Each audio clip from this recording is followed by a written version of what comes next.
একদিন এই হাঁসটা এক বস্তা চিনি নিয়ে তার বাড়িতে যাচ্ছিল, কিন্তু তার চিনির বস্তাটা ছিঁড়ে যাওয়ার কারণে তার সবগুলো চিনি এই পিঁপড়াটার গায়ের উপরে পড়তে শুরু করে দেয়। তুমি কি পাগল হইলে না মাথা খারাপ? এই জন্য পিঁপড়াটা সেই চিনিগুলোকে খেয়ে টেস্ট করতে শুরু করে।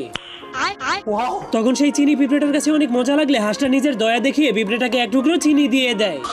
এরপর হাঁসটা অনেক খুশি হয়ে সেখান থেকে চলে যায়, কিন্তু সেই চিনি টুকরোটাকে উঁচু করতে গিয়ে পিঁপড়াটার অবস্থা অনেক খারাপ হয়ে যায়। চলো 1 2 3 ভাগো। তবুও সে এত জোরে দৌড়াতে শুরু করে যে তার কারণে সবগুলো পিঁপড়ে নিচে পড়ে যায়। এজন্য সেই চিনিটা রানীর উপরে গিয়ে পড়ে যায়, খতম। যার কারণে সে জলদি করে রানীর কাছে গিয়ে রানীর সঙ্গে সেই হাঁসের সবগুলো চিনি চুরি করার জন্য একটা প্ল্যান বানায়। এই জন্য একটা পিঁপড়ে সবাইকে চিনি চুরি করার মিশনে যাওয়ার জন্য ঢোল বাজিয়ে ডাকতে শুরু করে দেয়, যার কারণে সবগুলো পিঁপড়ে ঘর থেকে বাইরে বের হয়ে যায়। কিন্তু তখনই হাঁসটা ভাবতে শুরু করে, আমি যেই পিঁপড়েটাকে চিনি দিয়েছি, যদি সেই পিঁপড়েটা এখন তার পুরো দলবল নিয়ে আমার সবগুলো চিনিকে চুরি করার জন্য চলে আসে তাহলে কি হবে। যা বলার